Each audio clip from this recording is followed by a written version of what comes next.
You are now listening to Random Ramblings with Rob. Random Ramblings with Rob. Yeah.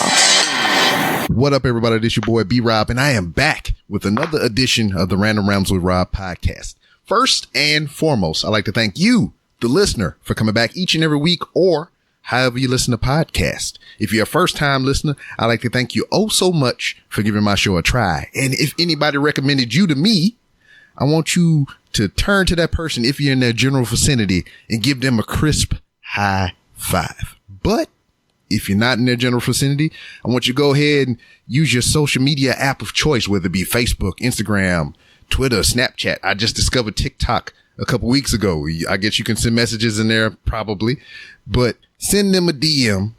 Don't make it lewd, because anytime somebody talk about DMs, you people thinking it's going down in the DMs. You're trying to slide in there and, you know, get your rocks off.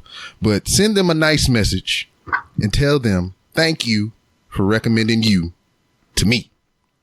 Speaking of social media, you can find the Random Rambles with Rob on all kinds of platforms, to include Facebook by searching the Random Rambles with Rob, Instagram by using the hashtag 3R show or hashtag Walmart log, and Twitter at 3R show. And you can find all kind of other things associated with the show if you go to randomrobcast.com.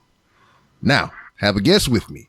And as always, when I introduce the guests, I kind of give you a little bit of what you have in store. And what I like to reveal to the guests as well is how I come across them and why I kind of asked them to be on the show. So joining me, and the reason she's joining me, because she said yes, one, that's the main key thing. But we share the same last name. Oh. So I seen that. I was scrolling through Twitter. I said, hey, might be a cousin of mine, because my daddy has like 13,000 kids and shit. So I looked down in there and I seen the Twitter profile. Freaking award-winning journalist. You know, she gives you the 411 on the horror and fantasy and everything like that. Correspondent for Rotten Tomatoes, People's World, AfterBuzz on AMC. And I was like, I'll be a damn fool to not find out if this is my cousin. But to see if I can get on the show and just chat a little bit, because I see the previews you do for your YouTube videos and everything.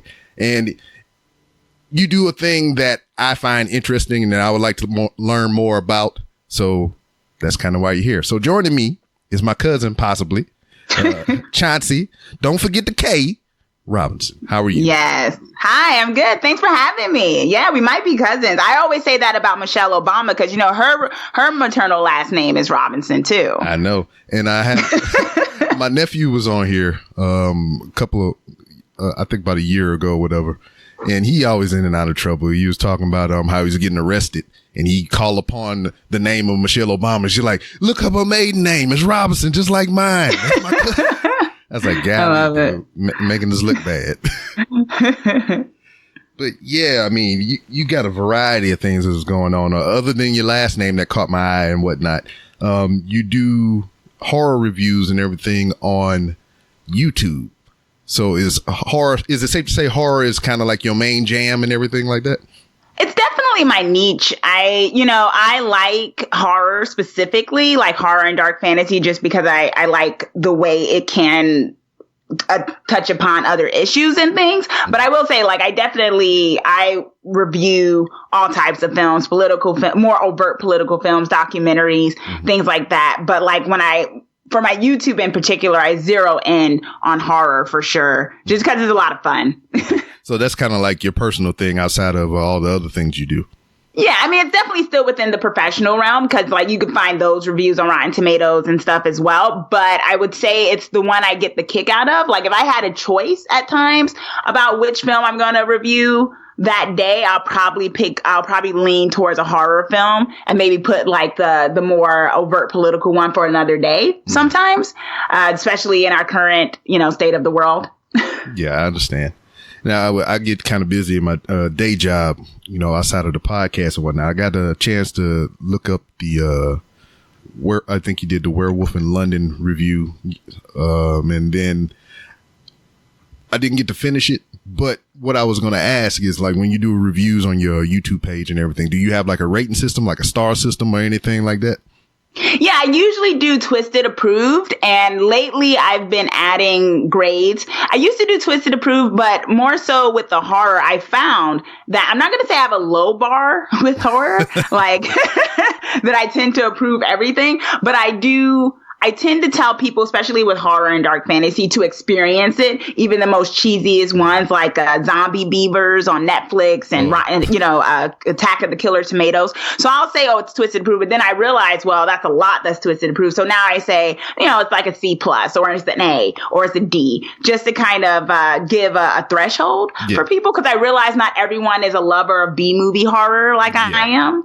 And they might not really appreciate Attack of the Killer Donuts as easily. So, yeah. So I got two questions for you in that same realm. What is the lowest rating that you ever gave a film on your YouTube? And what is the worst horror film that you feel like you've seen? Because, I mean, if you delve in the realm of B movies or whatever, I mean, some people say that they're all bad, but what's something that's in, because, I mean, you got to like those things just because of what they are. But what do you consider something that is bad?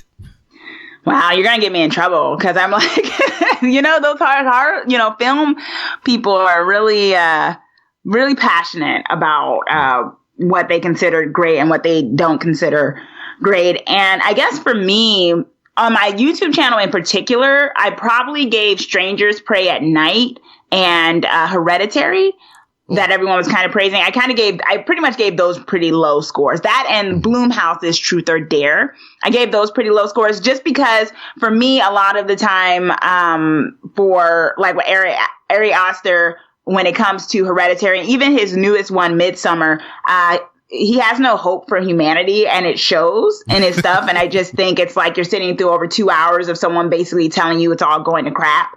So, that's not very entertaining to me. Mm-hmm. Even if there's like, and even with the messaging and whatnot. So those are probably like my lowest rating ones, just for the, and I try to be, I don't think any film and TV critic, it's hard to say we're completely objective, because we all come with our own experiences and thoughts on things, like especially myself as a young Black woman, and what I may be more interested in or not, especially a lover of horror. But I do try to think of like characterization, the plotting, and things like that. And Ari Aster's, that's why I say I'm going to get in trouble. But Ari Aster's like Hereditary and Midsummer are just films that I can't stand.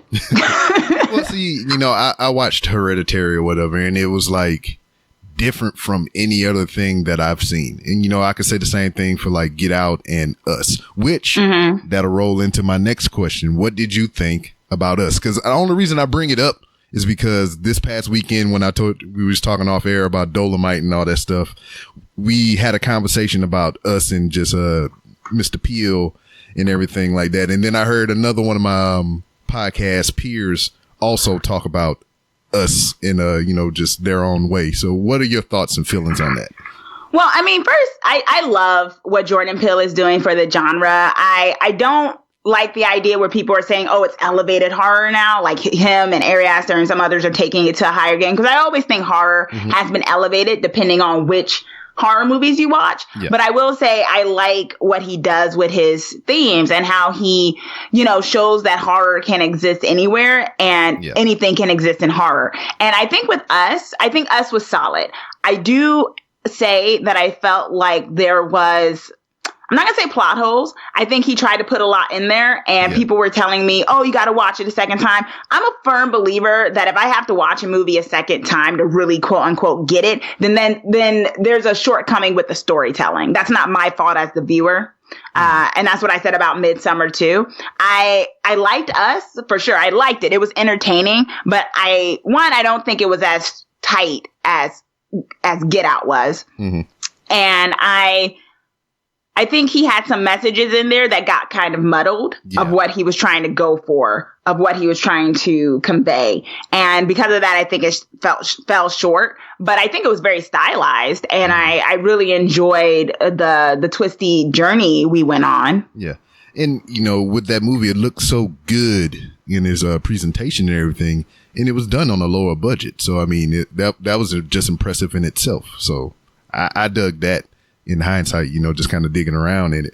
But, you know, I seen an interview with him when he was just talking about how he remixed I Got Five on it to fit the score and everything.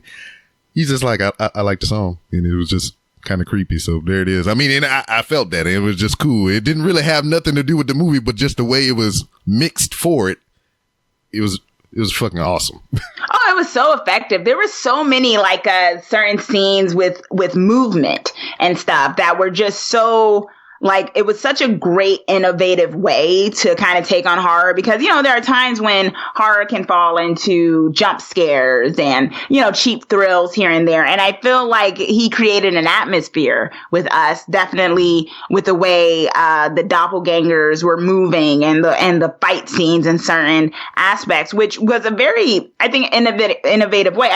I mean, we've been seeing with Jordan Peele, like even since the days of Key and Peele, like, you know, there were sketches there that had horror tinges to it.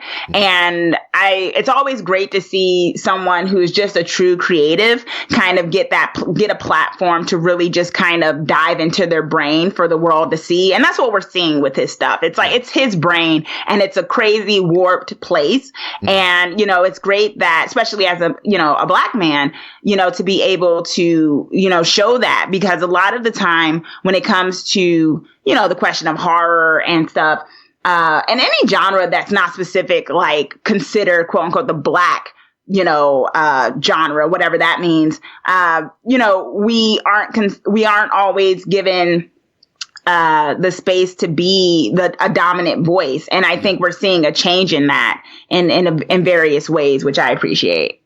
Yeah, and just the morph in, you know, accessibility and everything, because not everybody had, you know, access to camera equipment and lighting and microphones and all kind of stuff. And now that stuff is relatively cheap and it does the job as the big freaking time stuff. There's movies that's been filmed as of current on iPhones strictly, you know, so there's hope for anybody that's, you know, has a creative mind and just kind of feel hampered by like, oh, I ain't got enough money to do this. Well, shit, if you got an iPhone, you can just pull that sucker out and do what you do. Oh, yeah, for sure. Like, and that's the thing I love about horror, too, because the thing about horror is that a lot of stuff in horror is done on a shoestring budget a lot of the time. And it's still just as effective. In fact, I'm not a big fan of CGI, like especially in horror, like overly done CGI. That's why I wasn't the biggest fan of the new It movies, because I thought it was heavily used CGI in a lot of those. And I really like practical effects. And I think the thing about horror, which is why it's accessible for people who may not have a whole bunch of money and backing, where you can do found footage type movies. You can do movies that, yes, are on the iPhone, but that's okay because it adds to the gritty atmosphere of horror, you know? So I think, you know, especially for filmmakers who are coming up, I mean, horror is probably the most accessible genre that has the biggest returns. I mean, most horror films cost way less than they end up making. Yeah. And that you kind of covered what I was going to ask. So good for you. You're a pro, I can tell. So now, Thanks. You know, being a film critic and everything, and, you know, you give your thoughts on other people's movies and whatnot. How do people come at you for giving your thoughts and opinions about something that somebody else created? Well, you know, I think it's funny because we started off talking about like Werewolf and American Werewolf in Paris and stuff. And that was actually, that video was part of a video series I was doing, a limited video series I was doing, where I was talking about so-called horror classics, like classic horror films that everyone thinks are like untouchable and they're always great. And you can't say anything negative about that. And what I like to do with my film and with my film reviews, is I'm not saying like I'm a contrarian person, because sometimes I enjoy a film and I'll say I enjoy it. I'm not trying to look for flaws, but I definitely try to challenge the status quo narrative that we give, especially for myself as, you know, a young Black woman in a field that is still dominated. 85% of film critics are still white men. You know, and so because of that, what I deal with is I don't want to, not all, but I will say what can be categorized as quote unquote, like film bros who, when I have an opinion that goes against whatever holy grail they're claiming is the right opinion, you know, you get insults sometimes, you don't know what you're talking about. How dare you? You know, I had one guy on my YouTube, in my YouTube comments tell me that, my thought process was like a cancer, simply because I didn't like Midsummer. And I was just like, you know, one of the things I try to do as a film critic, like I said, no one's truly objective, but I do think it's a craft to be able to dissect film, just like a scientist, you know, who's able, what a scientist does is they dissect the natural world for us. They make sense of what is. They look at stuff, they dissect it, they look at it, they have experiments and they see what it is and they analyze it. And I think as a film person, that's what I do. I take, you know, I look at culture, I look at art, I look at particularly film, and I dissect what it is and try to unpack the themes for an audience to be able to take it in a bit more. And I do think that I try my best to, when I don't like something or when I do, to try to defend why, to have a hypothesis, to have a theory so that, you know, it's thorough enough that you're not just, you know, someone's not just telling me, oh, you don't know what you're talking about. You just don't like this actor or something like that. So it's hard sometimes, because, you know, it's a very visible thing. And I think especially as a young Black woman, you know, you know, just in this society, you know, we already deal with, you know, certain attacks and things. So on top of that, to enter a field that you're basically told you're already from the get-go not qualified or not as qualified as random white guy with a blog somewhere, you know, that can be an issue, you know. But I think I've gotten such a great response in the last, like, I've been doing this for like 2 years now. I've gotten such a great response from people who just really appreciate my viewpoint and, you know, want to hear more of it, whether they agree or not. I have some people who love to argue with me, but in a good way. I love the debate. You know, I don't mind someone wanting to argue with me. I had so many people wanting to argue with me on Midsummer, but I didn't mind it. Yeah. And that's kind of a thing, too, like whenever you do any kind of media, where it's visual or audio, like how we're doing here, you want some type of feedback. Because, I mean, I could sit here and just talk out into the ether all day, but if nobody hollering back at me, I mean, you know, it's kind of weird. Yes, exactly. And that's one of the ways, like, for me, when I write a film review, like I did one recently today that was published on American Son, with Kerry Washington, that's streaming on Netflix. And, you know, I presented some ideas on my thought process that I thought the film was trying to kind of tell you to look at things from all sides and how that can ruffle some feathers for people who are, you know, tired of seeing things from all sides and just want like the police brutality in some regards, what they believe to like stop or something like that. And so that's me inviting people to engage with that. You know, I don't believe I know all the answers. I consider myself a student of the universe. You know, I think that's one of the great thrills about life. No, feeling like every day you're going to learn something different. Yeah. And it's just crazy to, like, when somebody says something about anything, you know, whether it's film, movies, my realm revolves kind of around professional wrestling. So though that fan base is just wow. As of recent, it's been very, very, very toxic. Did you watch the pay-per-view yesterday? I watched the pay-per-view Saturday, Sunday, and I was watching it a little bit again before we got on. I missed it, actually. I have a friend who has monthly, every time there's a pay-per-view event, we have a get-together at their place to watch it. I actually grew up as a very big wrestling fan with my father. Hulk Hogan, I will say, kind of ruined my childhood with some recent events in the last couple of years. But I've been a huge fan of wrestling for a minute. Yeah, so I mean, you bring him up or whatever. I was at the last WrestleMania there in MetLife Stadium, and that motherfucker came out there, and I was with my friends, Caucasian, Yes. And it was like, yeah. Right? And I want to be an American. Yeah. That's the song. So I'm still sitting in my chair and I'm looking up at them. They're like, yeah, sorry, bro. Right? That's the thing. Isn't it so crazy? It's like, it's that saying that says, stick around long enough and you can find yourself going from the hero to the villain. Yeah. And I feel like that's the case with so many of our childhood or young teenagehood, like people we grew up watching, especially him. That was sad. Yeah. I used to love the Hulk. Hulk Hogan, I mean, yeah. Yeah, see, then that was the thing for me too, because like he was my introduction to wrestling, but not as a wrestler. And people gonna hear me say this again on the show. I found wrestling through Hulk Hogan, the actor. Yeah, watching his movies, right? Yeah, so I seen his movies and stuff first, and then I happened to find out that he did wrestling too, because I'll go to the video store and I was like, "What is this WrestleMania?" Oh, it's that guy. Let me watch this. Yeah. But yeah, that whole thing, and it was just like the apology too. It was just like, what an apology, and I was like, yeah. Yeah, he was just, that he got caught. Yeah. Don't get caught. Yeah, basically, that's what it was. I mean, and that's the thing about our culture too, because even for myself as a film critic, there's a thing of, and I feel like it's somewhat on Twitter too, that there can be a little bit of an echo chamber and this whole thing of cancel culture, as we've been seeing come about, that sometimes is justified and sometimes I think it's a bit brash. And sometimes it leaves no space for certain people.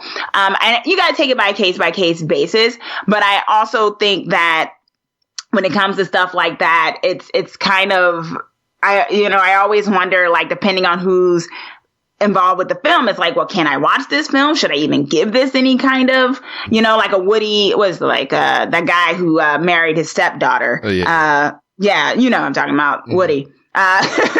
Like that guy. And it's like, I don't want to watch any of it stuff just because of that, just like I'm sure no one wants to, well, some people, or many people, I should say, don't want to, if R. Kelly somehow came out with another album, would be like, I'm not going to listen to this, but it's, it's a weird thing in entertainment, right? Because you have these people who are geniuses or really great at their profession, but then you have the person too, And we talk about it a lot. It's just, we got so many good people in the world that's doing so many innovative things and whatnot. And I just kind of feel just the way things have come about, like you say, R. Kelly and Bill Cosby and Hulk Hogan and all these different people from my childhood that I have some kind of emotional attachment through their music or their art and everything, for them to do something like this. And now I just kind of look at everybody that's doing good in the world with the side eye. Yes. Because I'm looking at Elon Musk as like, this motherfucker is Lex Luthor behind the scenes and shit. Right. Maybe.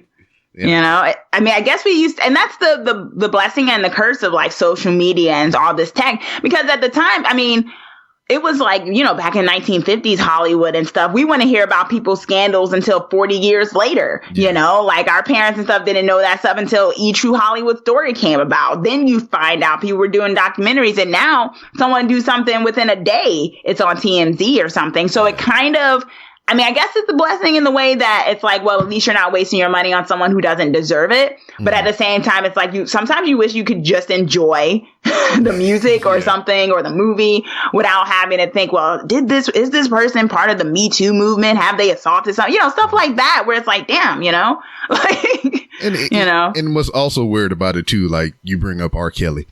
So yes. I thoroughly enjoyed a lot of his music coming up because I had some kind of, instances in life that was tied to it in the moment. So, okay, I'm following that reference. See, you're picking up what I'm putting down. That's why you might be my cousin. You know what? You understand me. So when this whole thing started, coming to light and going down and everything or whatever, I hadn't listened to R. Kelly music in so goddamn long. But when this shit started to come to light, I was just like, God damn, man. I need to listen to that daggone TP3 album real quick, or that Chocolate Factory or whatever. And I was like, nah, I feel bad. I feel like a dick. Right. And I think it's even the same thing for even people who like with Chris Brown with that whole thing that happened with Rihanna, you know, this whole thing. And then the stuff afterwards with Karrueche and stuff and like, you know, his stalking ways and his disrespect to women and stuff. It's kind of like, you know, he still has some legions of fans, you know, it's the whole thing of like, does cancel culture actually work, you know? And I mean, I'm also a firm believer that there are like 600 billion people in the world. And I think it's okay to not try to hold on too tight to like that one person, no matter how good they are. There's probably a few more just like them who isn't a horrible individual. So I kind of hope that is the case more often than not. Because people, you know, we got too many people in this population all trying to do so many of the similar things that the idea that we can't find another R. Kelly who's not a pedophile, you know, I like to give our people a little bit more credit than that. What's funny though, like when the shit went down with Chris Brown and Rihanna and everything, you know, I was on that boat. I was just like, man, this dude hitting on women and everything. Now I can't watch him dance no more.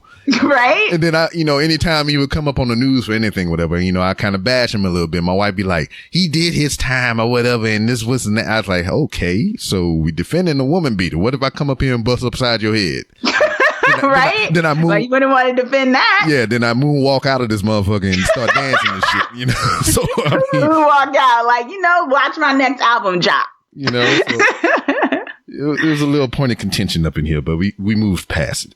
Yeah, that's good to hear. Yeah. No, I get it. I totally get it because there's a thing of forgiveness. I get it, you know, and particularly with Chris Brown and even R. Kelly, it's like, yeah, I would, well, not with R. Kelly because that's just straight up pedophilia, but like the idea of like, you know, the argument they got into and the physical fight and stuff. And it's like, oh, he did his time. But this is the thing. He hasn't done his time because he's had other offenses since then, you know? So, but like I said, we have a culture where so much plays out in front of everybody, you know, especially, and this is what I say when I do my film criticism about like discourse, about wanting to like, you know, my initial review is kind of the first block to want to engage with someone about culture and art.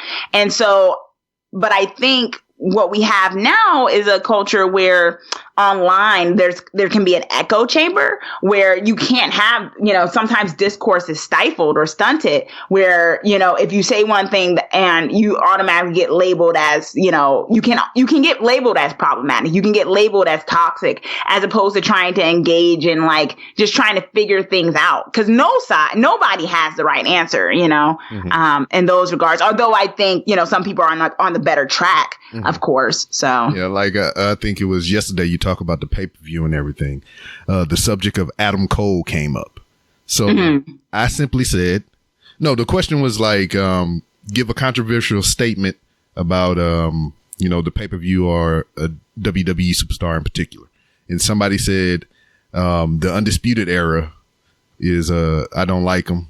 They playing, and individually, they could probably do something, but my response to that is like, I don't like Adam Cole in a team or individually. And somebody came at me like, what is your damn problem? You don't like I can't not like Adam Cole. So I explained to him, I was just like, look, I'm not saying that he's not good. I'm not saying that he doesn't contribute to the business. I'm just saying I don't personally like him. He's not my cup of tea. I was like, there are people in the world that like broccoli, and there's people in the world that don't like broccoli. And I don't like broccoli, as in Adam Cole. So there you go. No, I get it. And it's, you know, it's the whole thing of fandoms too, right? Like sometimes when I do TV reviews, like I do one with, on Charmed, and I used to be part of the Glee fandom at one time. And, you know, people get really passionate, which is it's a great thing, you know, that people care about stuff, even wrestling, you know, like I remember the last pay-per-view before this one, the one that happened that I was going to watch on Sunday, the one before that, like the previous month, or was it 2 months ago, with Sasha Banks. Like she came back and then she lost that match. And I was pissed. I was so mad. I was like, what was the point of bringing her back and, you know, her coming back and being away for a bit and like, you know, when is she going to get her due? You know, I feel I love her. You know, I think she's a great performer, a great wrestler and stuff. And it's like, she's a star, you know, it's like, when is she going to have a chance to really, you know, shine solo? You know what I mean? Yeah. But I know, if you say that online to some people, they're going to be like, well, you know, it was her choice and things like that. So you get into arguments. Yeah. I also have learned sometimes that it's better not to argue on social media, though, because you will no one really wins in that regard. I mean, I think we learned that from the days of Facebook where people used to have essays in your comment section. And I'm just so over it at this point. I just keep it moving because especially with film reviews, because I'm not, like I said, I'm not a contrarian. I'm not someone who's like, I will deliberately dislike something if everyone likes it. I'm not that person because I don't think that does what I think is the craft of film criticism justice, if that's your aim. But I do think when I have a viewpoint that, you know, maybe goes against some people who can be film snobs in a way that, you know, it's just better not to try to argue with them because then they're going to pull out their arsenal of every film they've ever watched. And because maybe I haven't watched 5 of those films on there, I'm totally not, you know, equipped or something. So, yeah, it's a thing for sure. And then I think, and that's what I mean about challenging the status quo, because one of the reasons why I did that limited series about certain so-called horror classics, one of them was the Blair Witch Project on there. Mm-hmm. And everyone was talking about how this was the most scariest movie ever because people thought it was real, blah, blah. And I was like, you know, who gets to determine what this list is? You know, it's like, first of all, a lot of these lists are like, you know, very, it's, you know, it's a certain race that's kind of the dominant figure on there. Not as many, you know, not as much diversity. And it's like, who decides that these are the quintessential films of all time of horror that everyone needs to watch? And I ruffled a lot of feathers when I did those reviews. I stopped them for a bit, not because of ruffling of anyone's feathers, but, you know, just because I did the ones I wanted to do, but I also, you know, was like, I'm not doing this to argue with people. I just wanted to check out films I never saw before and really put it to the test on whether or not they were good. But some people don't like challenging status quo in that regard. Mm-hmm. Yeah, it's this place, this world we live in is weird. Let's backtrack a little bit. How do we get to where we are now? You know, how did you fall into, you know, becoming a film critic and everything, a writer, broadcaster, all the things that you do? I mean, what was the initial start point for you? Well, you know, I'm a girl from Jersey, born and raised Newark, New Jersey. And my parents have always, and my family has always been very supportive of, you know, my creative endeavors. I've always had like a very strong imagination when it comes to fiction and nonfiction, like, and looking at stuff and wanting to dive into other people's stories and then wanting to tell my own stories. And I went to a performing arts academy, Arts High, and I got my degree in theater, but I realized I didn't want to necessarily pursue acting in that regard, like as a profession, as like the main profession of acting. And I think one of the reasons was because I didn't like the idea of putting myself in front of people and having them judge if I was good enough in terms of like acting. And I was like, I want to be more in control. I want to decide if something's good enough. And I thought, you know, I was like, you know, I've studied storytelling and theater and plays and movies and stuff. I think I can decide that. And, I moved down to LA after I graduated, and originally I was doing a little bit more political journalism, but I realized that I wanted to incorporate my own thoughts and some politics into more mainstream stuff because I just thought the messaging could get out there better in that regard. And I've always loved horror. So I was fortunate enough to have a job already with People's World. One of the, you know, it's 98 years old, this publication. It tends to be, it's left leaning and whatnot. But so they gave me a lot of space to kind of try things. And they let me start doing more film reviews. And so they gave me that space to do more of that. And then I started the YouTube channel. And I really wanted to have a voice on that end because, you know, a lot of us talk about, you know, who's in front of the camera and things of that nature. But a lot of the times too, and we see this with Rotten Tomatoes, which also, shout out to Rotten Tomatoes because they definitely created a space for more diversity and inclusion in their reach out to certify more critics, which is how I, was able to apply and whatnot and get approved. And one of the things was I said, when it comes to certain films and stuff like that, it can be really great. It can be really diverse. But if the people who are criticizing it and dissecting it don't get it or don't want to get it or are dismissing it, then it falls on the floor. So what we need is more people who can give a viewpoint that is not the necessary status quo of, like I was saying, 85% white male, can diversify that because that also determines what movies get greenlit. So, I've always felt like my calling was messaging.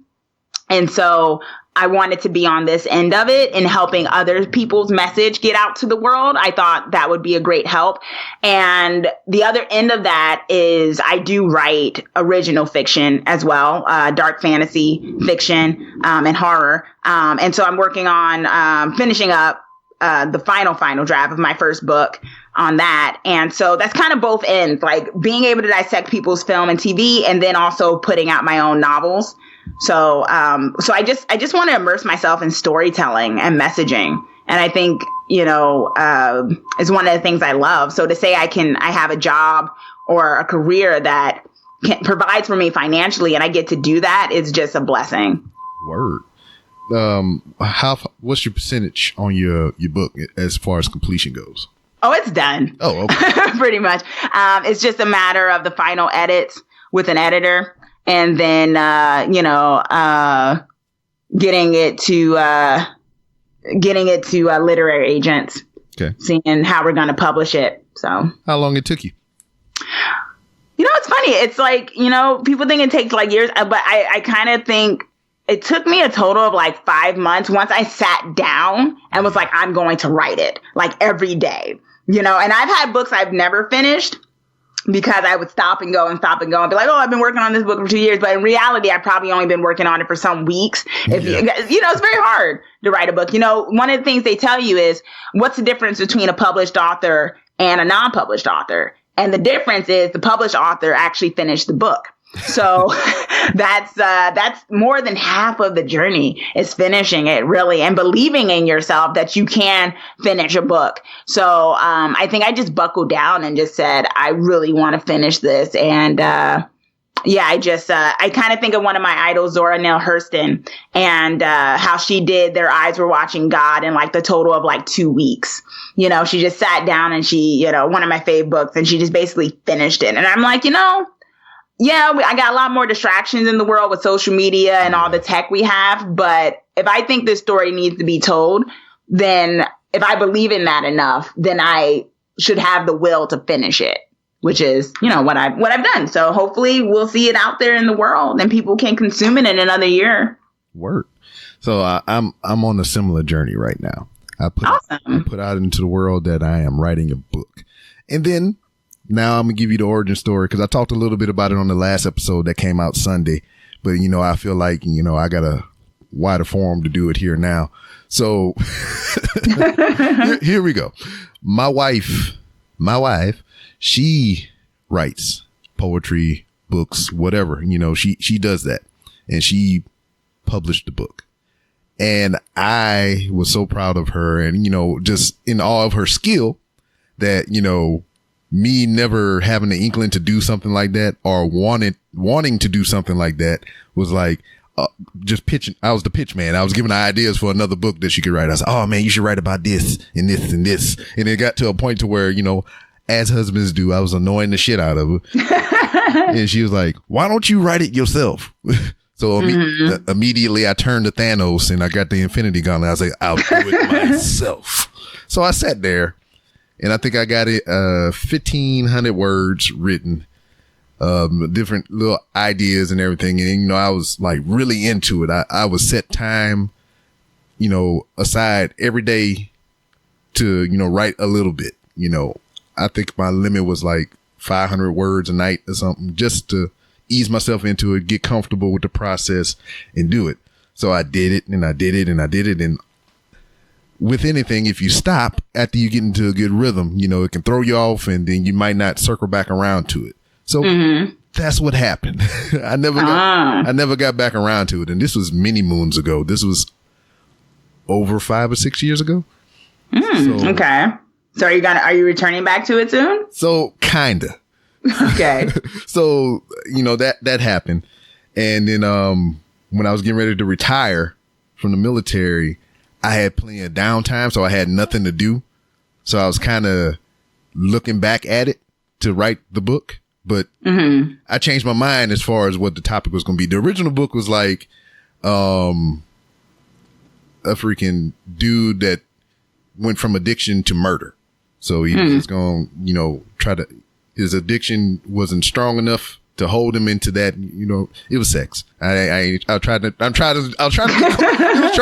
be coy about it, but he needed more of a rush, something more, that feeling and whatnot. So he was listening to R. Kelly. It got weird and he started killing people.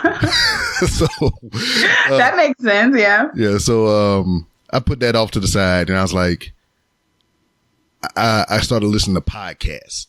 And everybody that listen to podcasts, majority of them, I first started listening to Kevin Smith and Joe Rogan and all this other stuff, which I fall in that category too. But they were sounding like they was having so much fun, just talking with their friends and hanging out. And that's what I did at work when I was in the military. When we had the moment, we would sit there, we tell messed up stories about what we did and all this and all that. And I was like, man, maybe I should write a book about that. All my experiences in the military and all the things me and my friends done and so on and so forth. But at the time, I was just like, man, I don't really feel like, because I experienced a little taste of it trying to write the other book. And now to sit down to do this, I was just like, I really don't want to go through that again. And then listening to more and more podcasts, I was like, all right, why don't I just do a podcast and let them tell their own stories and I could tell my stories. And there it is. So this podcast was spawned from a book idea. And then, so many moons later, here we are going on 4 years of doing this, the podcast thing and whatnot. Yeah. Being separated from the military is just like I'm refining my own identity again because, awesome. So it's just like I want to do all these things. And then my opinions on a lot of things changed to where like everybody get on the mumble rappers for I know and all this other stuff or whatever. I feel old when I talk about how I don't like a lot of them. Exactly. Like, is this how my parents sounded? I probably. Exactly. And that same, the same point that you just bring up, I was feeling that. I was like, why am I being this way? And I was like, let's really think of the core of it. I mean, it may not be your cup of tea, but somebody likes it. And at the same time, I have no room to criticize them for something that I'm not doing. So like I've never sat down and tried to write a lick of music, produce a beat, make a rap video or anything of the sort. So I didn't feel like I rated to, criticize them for what they're doing because they're actually doing something, So I made it up in my mind around that time to be like, if I'm going to talk shit about something, I'm going to at least attempt to do it. Okay. So I got the mixtape coming out 2020. Nah. Your SoundCloud. Yeah, I'm a SoundCloud it up or whatever. I'm in Houston, so Johnny Dang out here, he can make me a grill like Paul Wall and all that shit. Yeah, well, it's never too late, Yeah, but more and more that I started taking the podcast more seriously. I'm trying to get into conventions. Like I just came back from New Jersey. I was in Atlantic City. Awesome. Doing a con out there and just trying to get my face out there and whatnot. And I was just like, started thinking about the book again. Cause as the anniversary of this show comes along, I got to thinking about the book again. And I was just like, well, I'm more of just want to put shit down just so I can say I wrote a book and I published it and it's out there in the world. I don't give a damn what the content is anymore. I might even throw stuff from the other book that I originally started in there just to say that I got pages filled that I sat down and I wrote and put it out there. So that's kind of what it is right now. The title is going to be A Random Book. There it is. That's on the nose. I mean, people, and that, honestly, that'll probably grab people's attention because they'll be like, what even, like that's the thing. It'll probably definitely be something people will check out just to see what exactly the random book is about, One of the things, and that's the thing when you step away from something too, because I mean, I feel like with writing, for myself, whether it's the nonfiction when I'm doing the film criticism or when I'm doing my original fiction, we change as people. We're ever evolving, right? So like originally with the book that I just finished, it was originally put up as a play up in San Francisco when I lived up there. It was performed, it was staged, it was in the Fringe Festival. And so the concept of what the book ended up being. And, people wanted me expanded. They were talking about, oh, you should write this as a TV show, blah, blah. But I really felt like I wanted to make it a book because for me, it's actually the opposite. Like what you actually said about how you don't like to criticize something unless you do it. To me, I don't like criticizing something if I'm doing it, only because of the fact that, I feel like if I was a film producer or a filmmaker and then I tried to critique film, I think in the kind of way of objectivity or whatnot like that, I feel like I couldn't help but be like, well, I wouldn't have done that. I would have put this, screen this way. I would have had the actor do this. But by being the consumer, like a full consumer in the sense of, I don't do this. I'm just trying to take in your story from an outside perspective. I think for myself, it gives me a better ability to just be able for film in particular to dissect it. And that's why I lean towards writing original fiction with prose. Mm-hmm. And so, with the book, it was one of those things where with the play, when I originally wrote it, had a lot of different kind of concepts that I was exploring that was more to deal with like, existentialism and, the human condition by using horror and fantasy to explore that. But then when I revisited like 2 years later, when I finally sat down to really write the book for 5 months, I had a lot of different viewpoints. So I had to actually, and by then I had about 60,000 words of it written. And so I basically had to go through it again and read it from the beginning of what I wrote. And I found myself tweaking certain things and saying that doesn't ring true to me anymore. Or, I don't want the character to say this, or I don't know if I wanted to go in this direction because I was changed as the artist. So I guess that's the better advice for writers out there to be like, either write it in one sitting, like in a straight span of time, or be prepared to end up rewriting it like even a year later if you have to revisit it. Yeah. And you brought up a point in there, like originality. So do you think in the world of film, we are lacking severely in originality? I think it depends on what section of the industry you're looking at. I mean, right now, mainstream Hollywood with theaters is risk adverse, right? Because of the fact of we have so many right now. I mean, everyone and their mother's talking about Disney Plus, right? Yep. And we have so many streaming services that make it so people don't necessarily have to go to the physical theater, to the point where going to the physical theater is becoming kind of like what going to a play was like. It's an event more so than just, I'm going to casually go to the movies this weekend. It's like, oh no, because, if you want to take you or your kid and your spouse or whatnot like that, you're probably going to drop like $100-something for something like that because it costs a lot and more people are sitting at home. So what you have, I think, with bigger studios is they don't want to take that risk with their money, even though they have millions of it. And so what you have is like, the whole controversy of Marvel movies or superhero movies where people think that's going to be a given in terms of getting butts in the seat. Yeah. And people are less likely to take chances on mainstream studios, I'd say, are less likely to take chances on independent films because it'll get, less of a turnout if it's not already attached to some type of well-known entity. But I think on the other end of that, we're seeing that doesn't always work. People are tired. I think the general public is overall tired of reboots. And I honestly think, and I say, and this is probably controversial, I say this as someone who loves the superhero genre as well. I think people are getting burnt out from that too. And we have so many more movies coming out, but I honestly think people are getting burnt out from it. I think we should have taken a break after the Avengers Endgame. Mm-hmm. I think Marvel should have maybe given another 2 to 3 years before they came out with something new, but they're moving to, I think, what is it? Phase 4 it's called. Yeah. And stuff. But it's like, I think people are getting burnt out from it. People are wanting something new, and I think that's why we saw Charlie's Angels, flopped. You know, I mean, it was kind of like this entity that was attached to something that was super popular, but it didn't do well because people were like, we don't want another reboot, you know? Ghostbusters. What? Ghostbusters.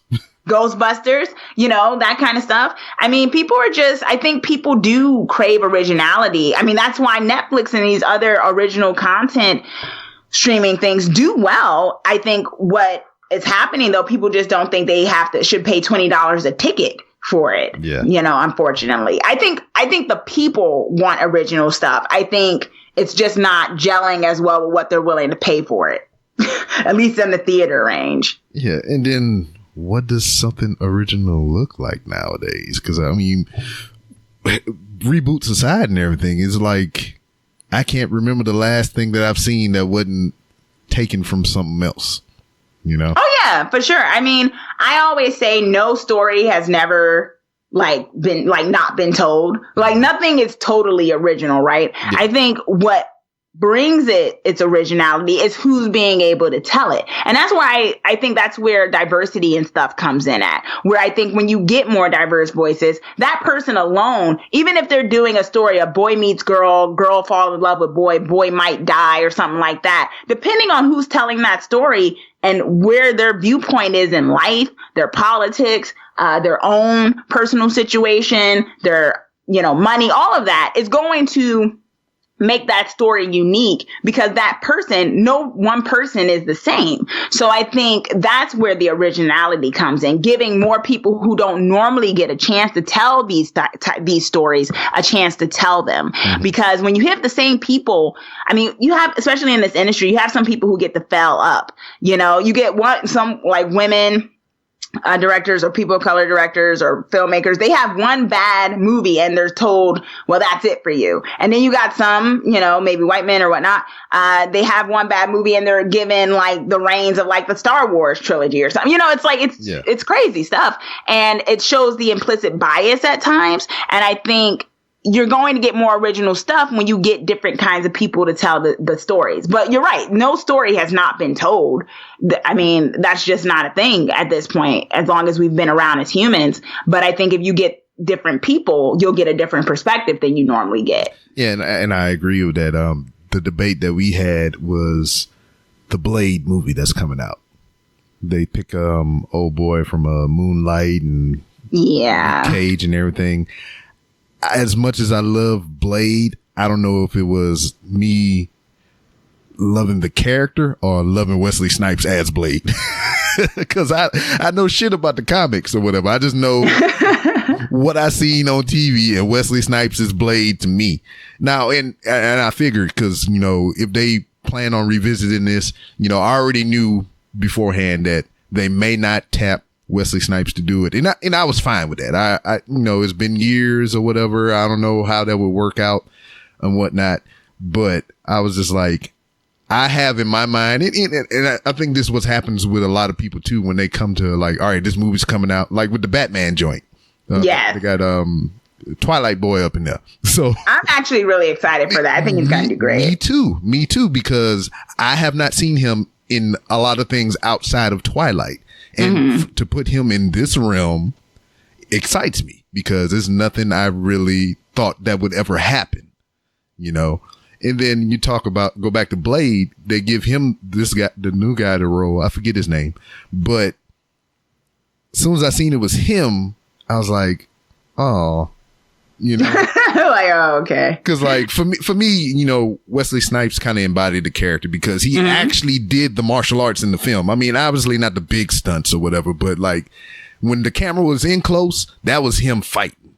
And my fear for this movie with this guy, I mean, I don't know his background. I don't know a lot about him, but I feel like we're going to get shaky cam action scenes and the stunt man for his role. And I don't want that, you know, it's going to kill Blade for me. You know, just me in particular. I know people may feel like that, but that's just how I feel about it. And in my mind, you know, you can look him up, get on YouTube, type in Maurice Crump, and you can look him up on Instagram. This guy, to me, is the perfect candidate. His fighting style is that on par with what I perceive Blade would be. And he's badass. And I was just like, oh man, that should have been him. And I'm on Twitter advocating for this dude. I'm tagging Marvel and all kind of shit. Like, you know, they know who the fuck I am or something. But I was like, this dude, please. Like, guys, you gotta hire him. Please, pretty please, man. And yeah. But you know, it is what it is. I'm not gonna sit here and say I'm not gonna see the movie, but you know, it would have been that much more special if they would have put my man in there. One, because he's a relatively unknown, and I think we need more of that. Venom was an okay movie, but I like Venom. Yes, but I disliked Tom Hardy in that role. Really? Okay. And, you know, because you know, I don't take trailers to heart. Because that can kill a lot of movies. Because, you know, we talked about, what was the movie we were just saying that didn't do too well? Charlie's Angels. Yeah. And, you know, Venom and Ghostbusters and all that stuff. The trailers kind of killed a lot of that for people before the movie even came out. Mm-hmm. That's true. But me watching Venom and knowing Tom Hardy is not American and he has an accent, and the accent that he used to portray an American in this film sounded that of a person with a mental disability. You know, I'm paid to find people that do bad things, and you find you see that sounded like he was off in the head to me, and it killed Tom Hardy in that role for me. I mean, the movie was good. I own it. It's right here to my right as I sit in this room. But if they would have put somebody else in there, like, you know, not as big as Tom Hardy or whatever, because I felt like the whole movie would have been a hell of a lot better. Because first of all, it would have drew intrigue to, like, I don't know who that person is, so I want to see him in this role and how he would do. So that's kind of how I think about it. Yeah, I mean, unfortunately, you know, we're kind of living in days where, like, people don't necessarily always get discovered because, once again, mainstream Hollywood is kind of risk adverse. So they kind of try to go with the tried and true. So that's why we see so many of the same people in a lot of films, too, right? Because I actually agree with you a bit on the Wesley Snipes Blade situation, because, I mean, I feel like they got someone that looks similar to Wesley Snipes and in some regards, and I think they hope that it's the same magic, but I think, you know, just specifically talking about it, I mean, the thing about Blade is that originally Wesley Snipes, there was such an edge to him, but we knew that because of New Jack City and other films he had been in, right? So he brought that to that character. And I think with Marshala, with him, what you have is he has a little bit more of a demure kind of way about him. Mm-hmm. So I feel like what you're going to have is a different kind of Blade. So it's kind of like, they're going to have to try to make it their own. And that's the question, because we saw this before with Hellboy, right? Yeah. When Hellboy, everyone was like, Ron Perlman is Hellboy. You know, how can you have anyone else? Now, I watched the new one. Yeah. And I liked it for the most. I actually thought it was quite good. It was so beautifully like done in terms of like, I mean, the effects and stuff were wonderful. Yeah. And he played the Hellboy, the actor in this one from Stranger Things. He played the Hellboy a totally different kind of way than Ron Perlman did it. And so what you have is like either people are going to be okay and accepting of that, or they're going to be like, you know, no, I want my Hellboy, I want my Blade a certain kind of way. Yeah. And he played it more childlike because he was young, even though he was, you know, visually looking like an older person. Yes. So, you know, he kind of played it more childlike and everything, you know, and I understood that from what I knew of the source material. So, I mean, I was okay with it. I mean, and it's kind of the same way. I was like, I got Hellboy 1 and 2. And then I was like, oh man, Ron Perlman was so good. And then you bring me, which outside of Stranger Things, I don't know this guy. So it fits the criteria. So it kind of half is what you like about the unknown. So that's kind of what it was for me, because that was the hype about this movie. It was him away from Stranger Things, because I didn't know him for anything other than Stranger Things. And I was like, I want to see this because of that, you know? So. And it was all right. And once again, as I sit, it's sitting over here on my shelf to the right. So I have it here. But damn, what was it? I believe he's going to have some involvement with it. Wesley Snipes and Blade. I think he's going to be like old Blade or something. And you go, Maybe. I think they're going to totally reboot it. Yeah. I think if anything, Wesley Snipes going to appear as a totally different character. Yeah. What I would love so much, if he has any involvement with it, I mean, even as a consultant on the film or whatever, I would even love that. He don't even have to be on camera. I'd just, hey man, Wesley, what you think about this? Oh man, they're cool. So, I love how you went into the different personas. That was effective. Are you sure you're not an actor? In my mind. But what I would love if Wesley Snipes could be the bad guy of the film. That would be interesting. I would love that so much. Just boom, there it is. That's what I want. Blade against Blade. Yeah, that might be interesting. I mean, I don't know. It'd be cool, but then it would be kind of then everyone would just be talking about Wesley Snipes being in it. And I do think that with reboots or just remakes, either you're going to pass the torch or you're not. Because if that's the case, they could have just Wesley Snipes still looks good. Black don't crack. He could have still played this role. Yeah. But, they decided to go with someone completely different. And in that regard, I feel like they might more so be trying to distance themselves from his franchise than go with it. Well, shit, they made Sticky Fingers Blade, so I want to watch it just out of pure curiosity, but at the same time, I don't want to watch it because it's Sticky Fingers. I get that. Motherfucking Onyx, man, slam, cockeyed and everything. But whatever, it is what it is. How do you feel about AfterBuzz TV? Oh, I love AfterBuzz. I mean, it's the ESPN of TV talk. And I'm not just saying that because I'm part of the company. I do think it was one of the first of its kind to do this sort of thing. People like talking about their TV shows. You have fandom, like we were just talking about. You have fans who are really passionate about what they like. And it kind of builds this community around panels of people, personalities, and gives people a chance to engage with other fans who tune into the show and to the panelists who speak on it. So I've been with AfterBuzz for going on 3 years now. And I just feel really, for what Kevin Undergaro and Marina Menounos are doing when it comes to providing a space for up and coming hosts and people who like talking about film and TV. I appreciate it. I think, there's a lot of duplicates of it, but I think AfterBuzz does have a great way of creating a community around it. And I love the fans. I do the Titans after show, the DC Universe Titans after show. I used to do the Flash after show for 2 years. And, when people love what they love of a show, and even if they argue with you, like I've had people argue with me, fans and stuff, depending on if I say something they don't like, they do it from a place of passion, most of them. So it's been a good experience engaging with that. Yeah. It was one of the first kind of gigs I had in that realm, in the realm of talking about film and television when I first came down to LA. Word. So the book, what's on the horizon for you as far as film? You got anything coming up in that area? Well, I mean, I'm going in slightly hibernation mode because it's the holidays. Mm-hmm. And so, but I do believe in strategy. And so for me, one of my icons has always been Roger Ebert.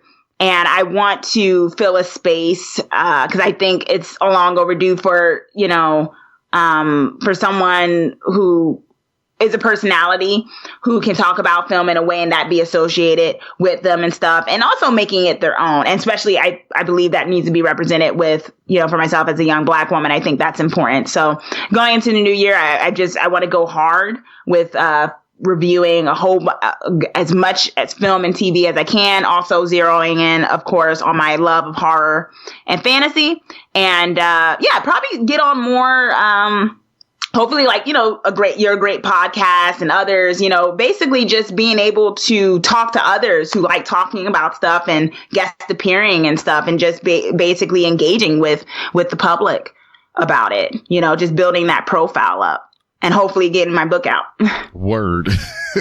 Well, I mean, if you want some other good podcast to be a part of or whatever, I can DM you some. Oh, definitely. I'd love to. I love doing this. I mean, I really appreciate you asking me to come on here for sure. Yes, and I appreciate you for giving me your time.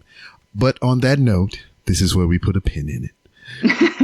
So let everybody know where they can find you on social media and what you got going on. I mean, you already kind of laid it out a little bit, but you can give them a little more if you like.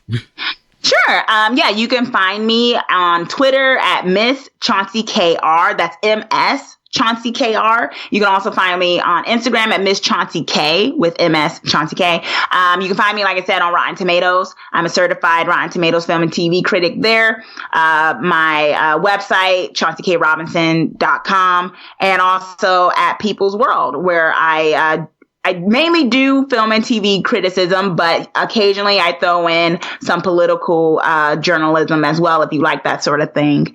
And so, yeah, you can find me all over right now. Word. So you've been a guest once here on the Random Rounds with Rob. So the door is always open for you to come back and promote something that you got going on, or just come shoot shit. I mean, you my cousin and everything. So, I mean, yes, we are related. Yeah. So I'm going to you got a key and everything. You can just come on in whenever you feel I love it. You don't have to ask for, I ain't fixing you a plate because you ain't company no more. Those family gatherings, I get 3 plates in a bag. Okay. I'll put some Tupperware to the side for you and whatnot. Yes. All right. And that was my cousin, Miss Chauncey. Don't forget the motherfucking K Robinson. Good time, good chat and everything. It's good to catch up with kinfolk when they're not really your kinfolk, but it is. I mean, hey man, the Robinson family bloodline runs is very deep. Like I said, I am the last child of 18 children, so we might have some kinship somewhere, so it is what it is. Great to talk with her and everything. Get her creativity out into the world. I'm a little bit tired. I just came back from Louisiana this past weekend and everything, visiting family and friends and whatnot, eating some good food and everything. And I also just came back from Walmart too. So that is what it is. But man, let me tell you, shout out to the head nerds in charge. I wouldn't so much say they're a podcast. They do primarily video. So you can check them out on YouTube. Look up the HNIC, the head nerds in charge. They gave me a shirt. You can go to my Instagram and you can see it. It's Run DMC style, and it says "Black men don't cheat." So I almost got my ass whipped behind this shirt, but I mean, I got the look from my mom. So, if you're a parent, the look that you flash at your kid to get them to chill the hell out, or let them know that I'm gonna bust your ass or you in trouble or something, right? So here I am getting ready to come back to Houston today. And, showered up and everything, threw my clothes on, threw the shirt that I had in my bag, Black Men Don't Cheat. And I walk into the living room and my mom is heavily engaged into a phone call, just watching TV and everything, talking on the phone. And I walk past and I sit down on the couch and she looked at me like I immediately reverted back to a child in elementary school, she gave me the eye. She was like, "Where you get that shirt from? Who told that lie?" And the only thing I could tell her was like, "Hey, I'm only speaking for myself." So yeah, mama beat my ass over a shirt that says "Black men don't cheat." So I'm not going to question, the ins and outs of my mom and pop, or just, my mom has been married more than once. And so has my father, but I'm not they here for me, and I am born, so I'm glad they at least did that.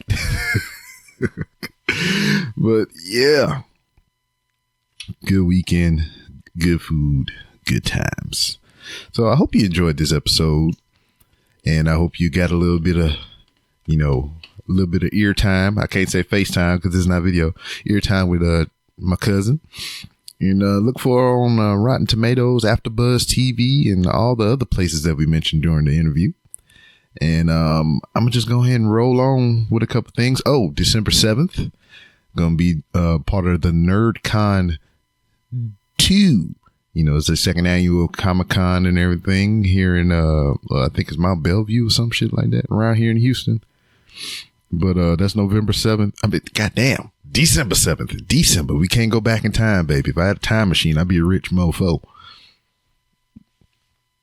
Yeah, excuse me.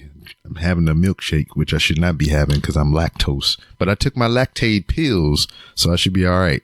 You know, all it does is delay the poo for another time. But yeah, just check that out. Go to their Facebook page. You can follow them on Instagram. You get all the details and the info and everything. Gonna be a good time. I know Walker the Geek gonna be there, so me and him get to hang out, shoot shit and whatnot. Maybe Bri-Fi pop up, or maybe not. Some other local staples in H-Town podcasting. I don't know, community. Man, all right. I'm tired as fuck. I got other shit I need to do tonight, but I'm gonna go ahead and get out of here. Shout out to the sponsor, Hooks, Rubs, and Spices, to where now it used to be 10%. Now you can get 15% off your order if you use the promo code RANDOM. So go to hooksrubsandspices.etsy.com and use that promo code. Get you some spices for your meats, baby. Put them on your vegetables too. It's all good. They got a flavor for whatever you're into. Rub it on your face, neck, and chest. Stay away from the eyes, though. Might burn a little. And shout out to Blue Chew for the little joint that we had going on or whatever. I mean, the promo code is still active, baby. If you go to bluechew.com and your first order's on me, if you long as you use the promo code RANDOM. So, I mean, you got to pay $5 shipping. So, I mean, the product is free. You're just paying for the shipping. So, you know, your first order is free. I'm about to say Romo code. I hate Romo. Fuck the Cowboys. Yeah, promo code RANDOM. And hey, man, don't be ashamed if you got a little flash of PP. I mean, our shit. It's probably just a mental thing, baby. You lacking that confidence, and this can give you that extra boost. I ain't sitting here trying to down you for having a flaccid penis or whatever, but I mean, it happened to everybody. It's gonna happen to me one day. It might be happening now. I ain't gonna tell you, but I don't know. Man, let me get the fuck out of here. Follow the show on Twitter at 3R Show. Shout out to Cinnabon and Schlotsky's Deli. And McAllister's Deli, all been, you know, giving me the rub on Twitter and whatnot. So join in on the fun at 3R Show. You can follow me on Instagram using the hashtag 3R Show or hashtag Walmart Log, to where you can see me walk around in the hallowed halls of Walmart. You can also find the show on Facebook if that's your thing. Just do facebook.com/3R Show or type in the Random Rounds with Rob and you will find it. You can go to randomrobcast.com to where you can find many different ways to support the show monetarily. You, as little as $1, you can be a Patreon. Only 2 tiers in Patreon. You can be have a $1 tier to where you can get free stuff and be included in giveaways, or you can have the $10 tier, to where I'll produce extra content for those who are in that tier. You know, if you want me to work and do extra things, you got to pay me, baby. I'm sorry. That's just how it is. Also, you can buy merchandise. I got some cool hats, shirts, pins, notebooks, all kinds of stuff up in that piece. randomrobcast.com/merch. And you can use my Amazon links. Doesn't cost you anything extra. Just save it on your favorites, and every time you click that link, it'll take you to Amazon. And when you buy something from Amazon, I get a little kickback. It's totally free. You don't pay nothing extra. I just said that. Also, there's a wish list, an Amazon wish list. If you want to donate any equipment to the show, it's much appreciated. Just click on that link. It'll take you there. And my birthday coming up in March. If you want to give me something as a birthday gift, that is appreciated too. Also, if you just want to give me straight up cash, there's Venmo links. There's Cash App links. There's PayPal links on there. You can do it all that way. But hear me out. The most important way that you can help this show and any show that you listen to is write reviews, retweet, like, share, and write those 5-star reviews. I am at 77 reviews right now. I'm trying to reach 100 reviews on Apple Podcasts. And, you know, if anywhere else you want to put them there too. But Apple Podcasts, I'm trying to reach 100 reviews and I am at 77. There's only 23 left to do. And I know I could do it before March 29th, which is my birthday.